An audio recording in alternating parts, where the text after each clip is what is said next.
Hi everybody, my name is Anessa. I'm a junior music major here at Schreiner University. I hope you all are well. I hope you all are safe. Thank you for tuning in to this version of the academic showcase. So, going on, as part of my pop culture symposium research, I decided to go with women in film composition.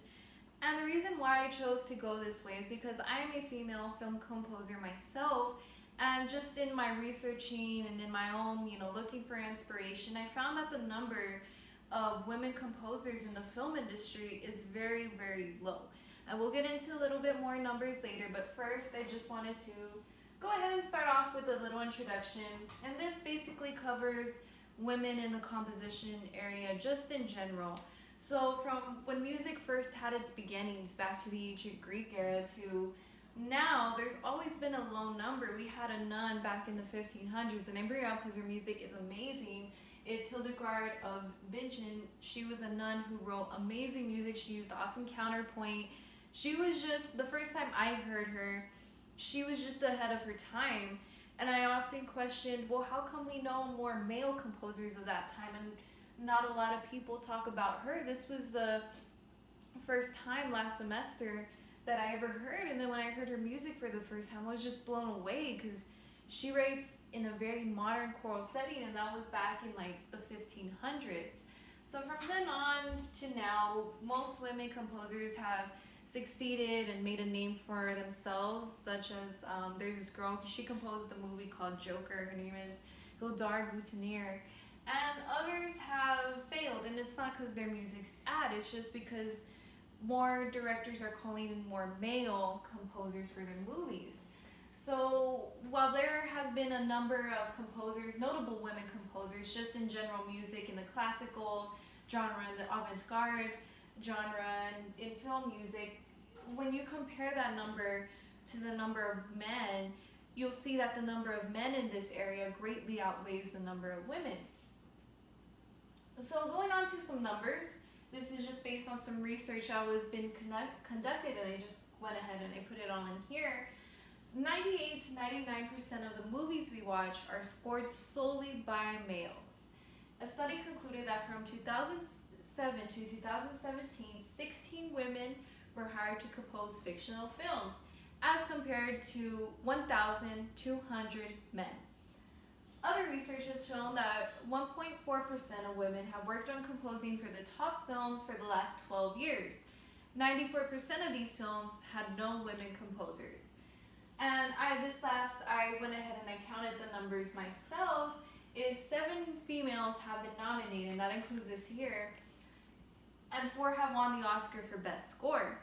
Hildur Gutinier was the first woman to win it solely on her own. And I'm sure you're wondering, well, if 4 women have won it, why are you saying Hildur was the first? So back in the 1990s, 1980s, Best Score was separated into 2 categories. It had Best Score for Music or Comedy and Best Dramatic Score. Rachel Portman won it for Best Music or Comedy, while another male won it for Best Dramatic. So come the 2000s, they ended up merging the 2, and it just became Best Score, because from then on, when it was the 2 women won it, but it was never for dramatic score. So when the 2 merged and just became Best Score in general, Hildur was the first woman to get it when those 2 just combined. So how to see for yourself? Now there's many ways, in case you guys would want to try this on your own. As an avid moviegoer myself, I went ahead and I kept a journal here in my notebook. And I went ahead and I logged in all the movies I watched from the first weekend of March to this first weekend of April. And I made a little column here. I had the movies. I went ahead and put the name, and I put male, female. And as each movie I watched, I went ahead and I checked it. Okay, was this movie scored by a male? And I would write their name. So from March 6th all the way to March 12th, all these movies that I watched were scored by males. It wasn't until I saw Captain Marvel that that one was scored by Pinar Toprak, a female composer. So that was 6 movies of the ones I watched from the beginning of March to March 12th, when I watched Captain Marvel, was composed by a guy. Continuing on after that, the next 2 weekends, they were composed by males as well, up until Joker, which was composed by, of course, our girl Hildur. So that's one way to see is, if you're an avid moviegoer like myself, next time you go to the movies or next time you watch a movie, pay attention to the credits and see, okay, when it says music by or composed by, you'll usually see a male's name. Now, another way to see is if any of you guys have Spotify, if you scroll down, type in any composer's name, say, for example, John Williams, and you scroll down and you'll see a section called Fans Also Like or Related Artists, and it'll give you this whole cool little list of related artists. And you'll see that most of these related artists, their composers, really for the most part, 95% of the time, are all males. Rarely do you ever see a female in this related artist section. So a big question that many will ask is why? Why is this gender gap so big? And I think the president of Alliance for Women Film Composers, Alida Remanis, put it the best this way. We're trying to get to the bottom of gender disparity in composers. The main thing is a lack of awareness. People may think there are no problems with gender parity, or that people have to just keep trying to break into composing, or there are no women trying to do it. That is not the case.